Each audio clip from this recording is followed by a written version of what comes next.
Novel The Kite Runner by Khalid Hosseini, chapter number 11. Fremont, California, 1980s. Baba loved the idea of America. It was living in America that gave him an ulcer.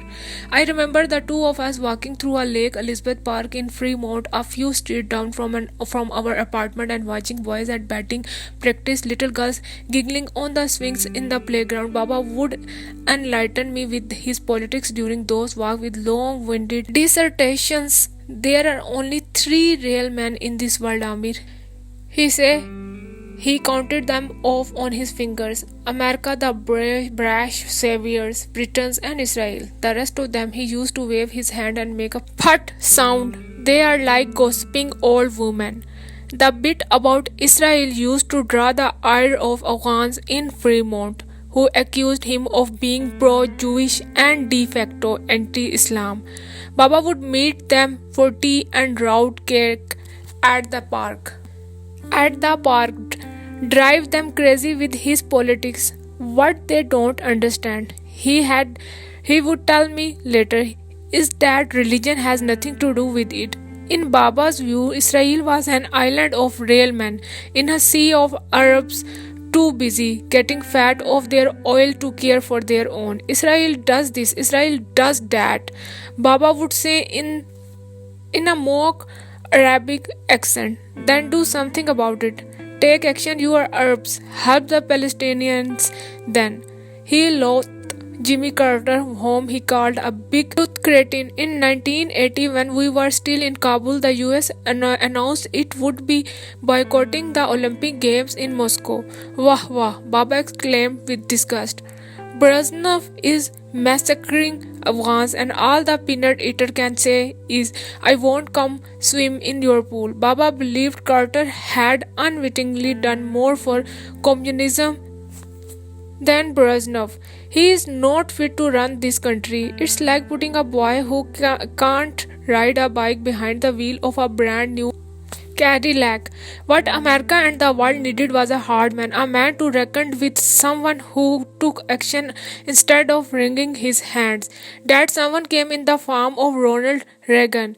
And when Reagan went on TV and called the Shorevi the evil empire, Baba went out and bought a picture of the grinning president giving a thumbs up. He framed the picture and hung it in our hallway, nailing it right next to the black and white of himself in his thin necktie, shaking hands with King Zahir Shah. Most of our neighbors in Fremont were bus drivers, policemen, gas station attendants, and unwed mothers collecting welfare, exactly the sort of blue collar people who would soon suffocate under the pillow Reaganomics pressed to their faces. Baba was the lone Republican in our building, but the Bay Area's smoke stung his eyes, the traffic noise gave him headaches, and the pollen made him cough. The fruit was never sweet enough, the water never clean enough, and where were all the trees and open fields? For 2 years, I tried to get Baba to enroll in ESL classes to improve his broken English, but he scoffed at the idea. Maybe I will spell cat and the teacher will give me a glittery little star so I can run home and show it off to you, he had grumbled. One Sunday in the spring of 1983, I walked into a small bookstore that sold used paperbacks next to the Indian movie theater just west of where Amtrak crossed Fremont Boulevard. I told Baba I would be out in 5 minutes and he shrugged. He had been working at the gas station in Fremont and had the day off. I watched him jaywalk across Fremont Boulevard and enter fast and easy, a little grocery store run by an elderly Vietnamese couple, Mr. and Mrs. Gwen. They were grey-haired, friendly people. She had Parkinson's. He could had his hip replaced. He's like a $6 million man now. She always said to me, laughing toothlessly, remember $6 million man, Amir? Then Mr. Gwen would scowl like Lee Majors, pretend he was running in slow motion. I was flipping through a a worn copy of a Mike Hammer mystery when I heard screaming and a glass breaking. I dropped the book and hurried across the street. I found the Goins behind the counter, all the way against the wall, faces ashen. Mr. Goins' arm wrapped around his wife on the floor, oranges and overturned magazine rack, a broken jar of beef jerky, and shards of glass at Baba's feet. It turned out the Baba had no cash on him for the origins. He had written Mr. Goins a check and Mr. Goins had asked for an ID. He wants to see my license, Baba bellowed in Farsi. Almost 2 years we have bought his damn fruits and put money in his pocket, and the son of a dog wants to see my license. Baba, it's not personal, I said, smiling at the Goins. They are supposed to ask for an ID. I don't want you here, Mr. Gon said, stepping in front of his wife. He was pointing at Baba with his can. He turned to me. You are nice, young man, but your father, he's crazy, not welcome anymore. Does he think I am thief? Baba said, his voice rising. People had gathered outside. They were staring. What kind of a country is this? No one trusts anybody? I call police, Mrs. Gone said, poking out her face. You get out or I call police. Please, Mrs. Gone, don't call the police. I will take him home. Just don't call the police, okay, please? Yes, you take him home. Good idea, Mr. Gone said, his eyes behind his wire rimmed bifocals never left Baba. I led Baba through the doors. He kicked a magazine on his way out. After I had made him promise he would not go back in, I returned to the store and apologized to the Goins. I told them my father was going through a difficult time. I gave Mrs. Gwen our telephone number and address and told her to get an estimate for the damages. Please call me as soon as you know. I will pay for everything. Mrs. Gwen, I am so sorry. Mrs. Gwen took the sheet of paper from me and nodded. I saw her hands were shaking more than usual, and that made me angry at Baba. He's causing an old woman to shake like that. My father is still adjusting to life in America, I said by a way of explanation. I wanted to tell them that in Kabul we snapped a tree branch and used it as a credit card. Hassan and I would take the wooden stick to the bread maker. He would carve notches on our stick with his knife, one notch for each loaf of naan. He could pull for us from the tandoor's roaring flames at the end of the month. My father paid him for the number of notches on the stick. That was it. No question, no ID. But I did not tell them. I thanked Mr.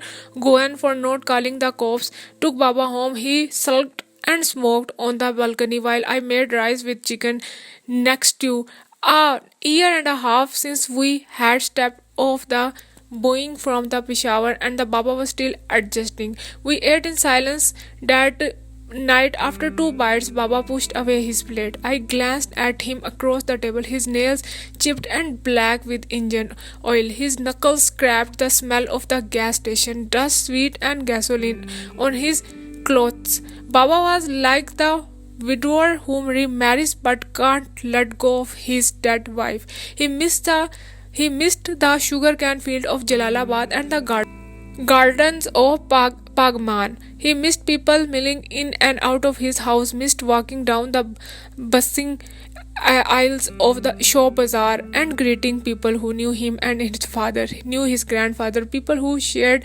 ancestors with him, whose past intertwined with his. For me, America was a place to bury my memories. For Baba, a place to mourn his. Maybe we should go back to Peshawar. I sat watching the ice float in my glass of water. We had spent 6 months in Peshawar waiting for the INS to issue our visas. Our grimy one-bedroom apartment smelled like dirty socks and cat droppings, but we were surrounded by people we knew, at least people Baba knew. He could invite the entire corridor of neighbors for dinner, most of them once waiting for visas. Inevitably, someone would bring a set of tabla and someone else a harmonium.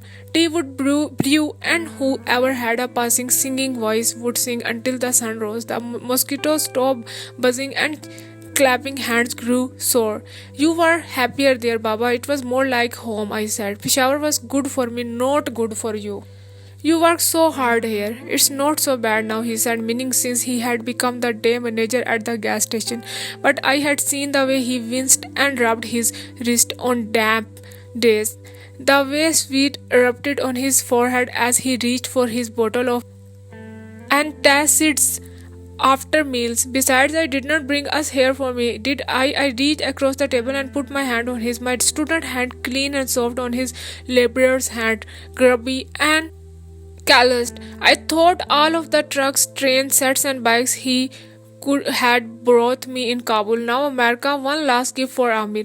Just 1 month after we arrived in the US, Baba found a job off Washington Boulevard as an assistant at a gas station owned by an Ikhwan acquaintance. He had started looking for work the same week we arrived. 6 days a week, Baba pulled 12-hour shift, pumping gas, running the register, changing oil, and washing windshields.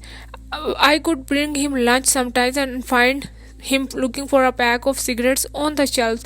A customer waiting on the other side of the aisle stained counter, Baba's face drawn and pale under the bright fluorescent lights. The electronic bell over the door would ding dong when I walked in, and Baba would look over his shoulder, wave, and smile, his eyes watering from fatigue. The same day he was hired, Baba and I went our eligibility officer in St. Joe's, Mrs. Dobbins. She was an overweight black woman with twinkling eyes and a dimpled smile. She had told me once that she sang in church, and I believed her.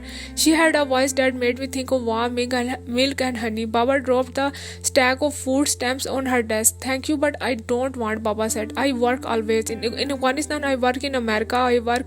Thank you for very much, Mrs. Dobbins, but I don't like it free money. Mrs. Dobbins blinked, picked up the food stamps, looked from me to Baba like we were pulling a prank or slipping her a trick. As Hassan used to say, 15 years I've been doing this job and nobody ever done this, she said. And that was how Baba ended those humiliating food stamp moment at the cash register and alleviated one of his greatest fears, that an Ikhwan would see him buying food with charity money. Baba walked out of the welfare office like a man cured of a tumor. That summer of 1983, I graduated from high school at the age of 20, by far the oldest senior tossing his mortarboard on the football field that day. I remember losing Baba in the swarm of families, flashing cameras, and blue gowns. I found him near the 20-yard line, hands shoved in his pocket, camera dangling on his chest. He disappeared and reappeared behind the people moving between us. Squealing, blue-clad girls hugging crying boys, high-fiving their fathers each other. Baba's beard was graying, his hair thinning at the temples, and had not been taller in Kabul. He was wearing his brown suit, his only suit, the same one he wore to Iwan weddings and funerals. Red tie I had bought for his 50th birthday that year. Then he saw me and waved, smiled. He motioned for me to wear my mortarboard and took a picture of me with the school's clock tower in the background. I smiled for him. In a way, this was his day more than mine. He walked to me, curled his arm around my neck, and gave my brow a single kiss. I am Muftakhir Amir, he said, proud. His eyes gleamed when he said that, and I liked being on the receiving end of that look. He took me to an Iwan kebab house in Hayward that night and ordered far too much food. He told the owner that his son was going to college in the fall. I had debated him briefly about that just before graduation and told him I wanted to get a job, help out, save some money, maybe go to college the following year, but he shot me in one of his smoldering Baba's look, and the words had vaporized on my tongue. After dinner, Baba took me to a bar across the street from the restaurant. The place was dim, and the acrid smell of beer I could always disliked permeated the walls. Men in baseball caps and tank tops played pool, clouds of cigarette smoke hovering over the green tables, swirling in the fluorescent light. We drew looks, Baba in his brown suit and me in pleated slacks and sport jacket. We took a seat at the bar next to an old man, his leathery face sickly in the blue glow of the Mikalov sign overhead. Baba lit a cigarette and ordered us beer. Tonight I am too much happy, he announced to no one and everyone. Tonight I drinking with my son and one please for my friend, he said, patting the old man on the back. The old fellow tipped his hat and smiled. He had no upper teeth. Baba finished his beer in 3 gulps and ordered another. He had 3 before I forced myself to drink a quarter of mine, but then he had bought the old man a scotch and treated a foursome of pool players to picture of Budweiser. Man shook his hand and clapped him on the back. They drank to him. Someone lit his cigarette. Baba loosened his tie and gave the old man a handful of quarters. He pointed to the jukebox. Tell him to play his favorite song, he said to me. The old man nodded and gave Baba a salute. Soon country music was blaring, and just like that, Baba had started a party. At one point, Baba stood raised his beer, spilling it on the sawdust floor, and yelled, "Fuck the Russia!" The bar's laughter, then its full-throated echo followed Baba both. Another round of pictures for everyone. When we left, everyone was sad to see him go. Kabul, Peshawar, Hayward, same old Baba, I thought, smiling. I drove us home in Baba's old ochre yellow Buick Century. Baba dozed off on the way, snoring like a jackhammer. I smelled tobacco on him and alcohol, sweet and pungent. But he sat up when I stopped the car and said in a hoarse voice, "Keep driving to the end of the block." "Why, Baba? Just go." He had me park at the south end of the street. He reached in his coat pocket and handed me a set of keys. "There's," he said, pointing to the car in front of us. It was an old model Ford, long and wide, a dark color. I could not discern in the moonlight. "It needs painting and I will have one of the guys at the station put in new shocks, but it runs." I took the keys, stunned. I looked from him to the car. "You will need it to go to college," he said. I took his hand in mine, squeezed it. My eyes were tearing over, and I was glad for the shadows that hid our faces. "Thank you, Baba." We got out and sat inside the Ford. It was a grand tornado.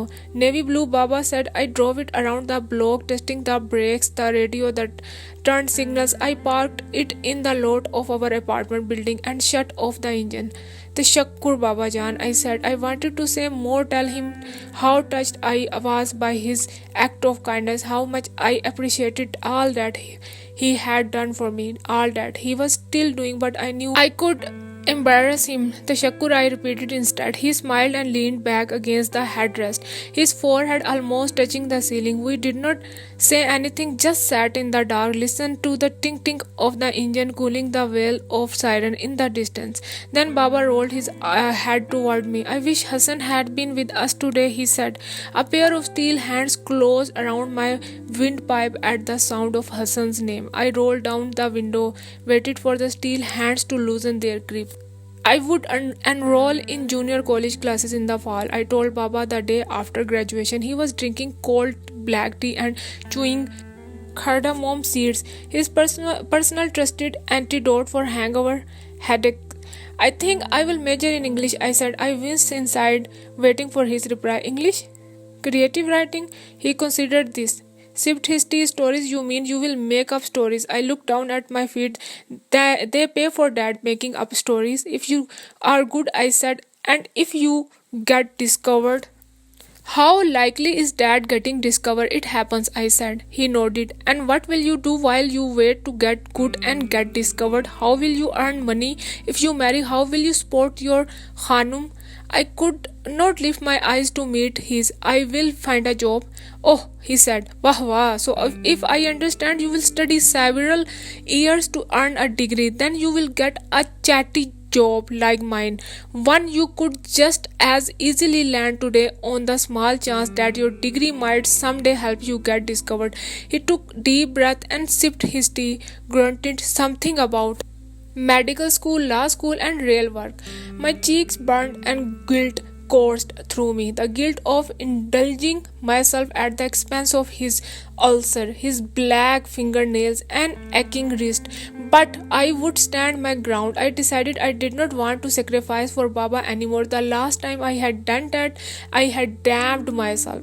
Baba sighed and this time tossed a whole handful of cardamom seeds in his mouth. Sometimes I got behind the wheel of my Ford, rolled down the windows, and drove for hours from the East Bay to the South Bay, up the peninsula and back. I drove through the grids of cottonwood lined street in our Fremont neighborhood, where people who had never shaken hands with kings lived in shabby once flat story houses with barred windows, where old cars like mine dripped oil on black top driveways.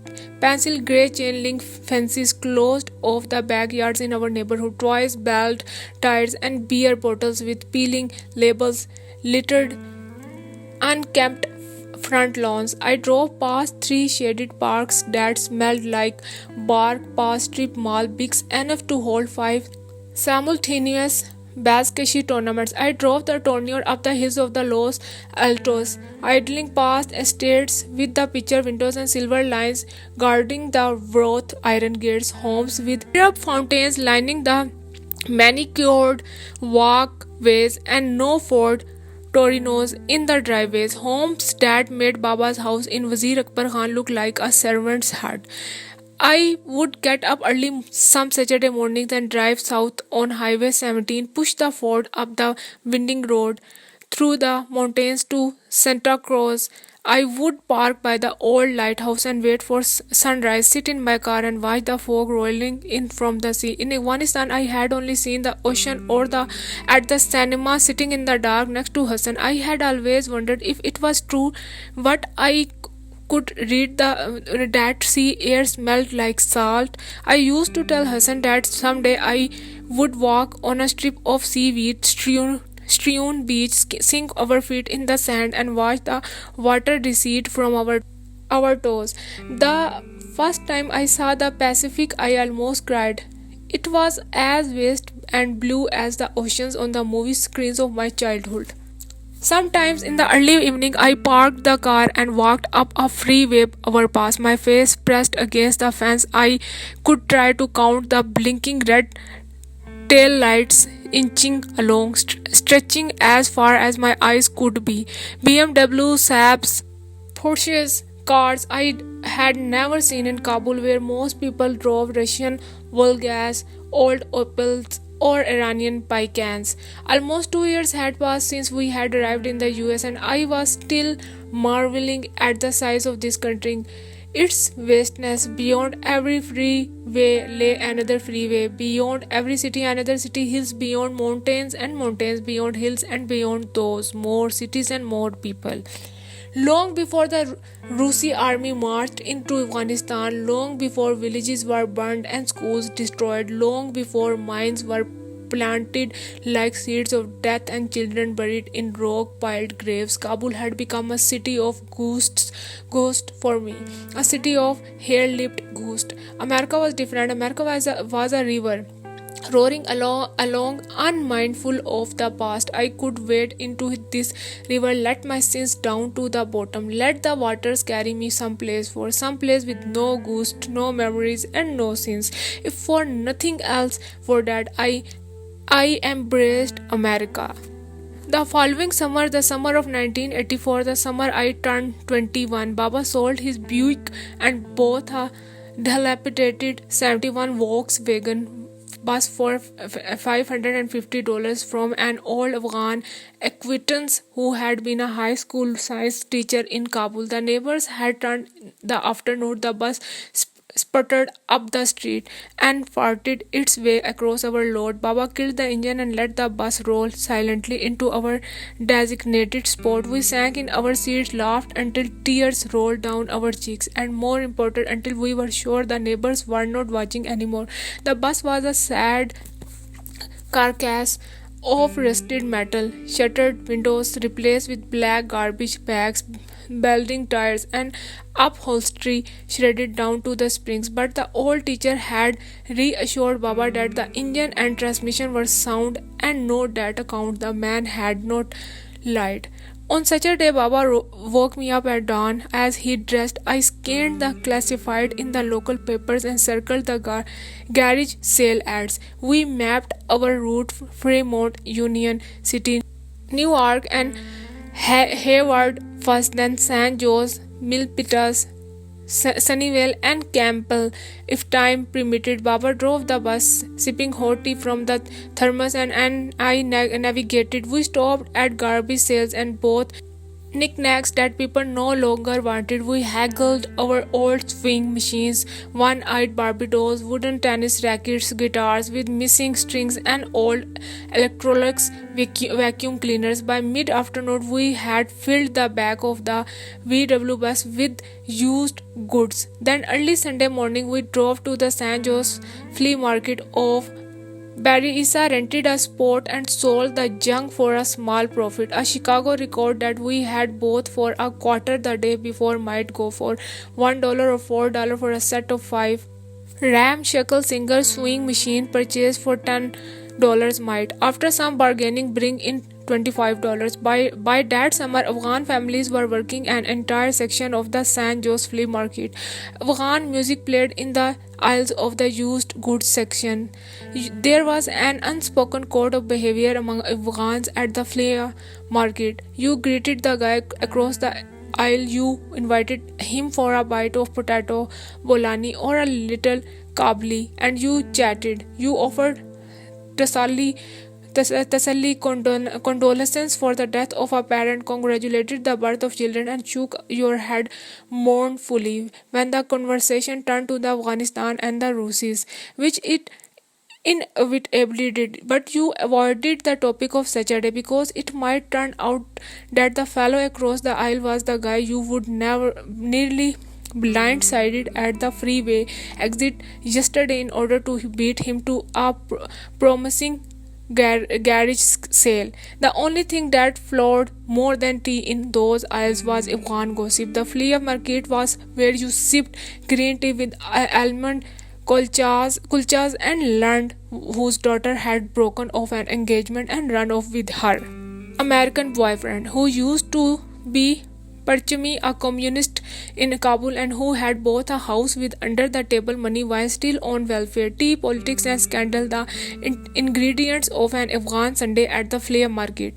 I ran the stand sometimes as Baba sauntered down the aisles, hands respectfully pressed to his chest, greeting people he knew from Kabul mechanics and tailors selling hand-me-down wool coats and scrapped bicycle helmets alongside former ambassador out of work surgeons and university professors. One early Sunday morning in July 1984, while Baba set up, I bought 2 cups of coffee from the concession stand and returned to find Baba talking to an older, distinguished looking man. I put the cups on the rear bumper of the bus next to the Reagan Bush for 84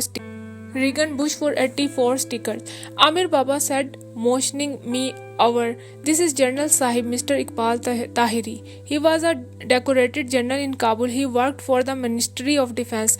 Tahiri, why did the name sound familiar? The general laughed like a man used to attending formal parties where he had laughed on cue at the minor jokes of important people. He had wispy silver grey hair combed back from his smooth tanned forehead and tuft of white in his bushy eyebrows. He smelled like cologne and wore an iron grey 3-piece suit shiny from too many pressings. The gold chain of a pocket watch dangled from his vest. Such a lofty introduction, he said, his voice deep and cultured. Salam Bacham, hello my child. Salam General Sahib, I said, shaking his hand. His thin hands billowed a firm grip as if steel hid beneath the moisturized skin. Amir is going to be a great writer, Baba said. I did a double take at this. He has finished his first year of college and earned A's in all of his courses. Junior college, I corrected him. Mashallah, General Tahiri said. Will you be writing about our country history, perhaps economics? I write fiction. I sat thinking of the dozen or so short stories I had written in the leather-bound notebook Rahim Khan had given me, wondering why I was suddenly embarrassed by them in this man's presence. Ah, a storyteller, the general said. Well, people need stories to divert them at difficult time like this. He put his hand on Baba's shoulder and turned to me.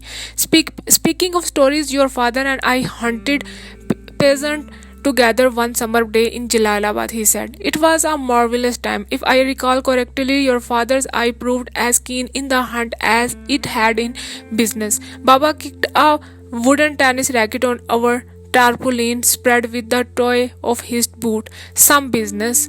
General Tahiri managed a simultaneously sad and polite smile, heaved a sigh, and gently patted Baba's shoulder.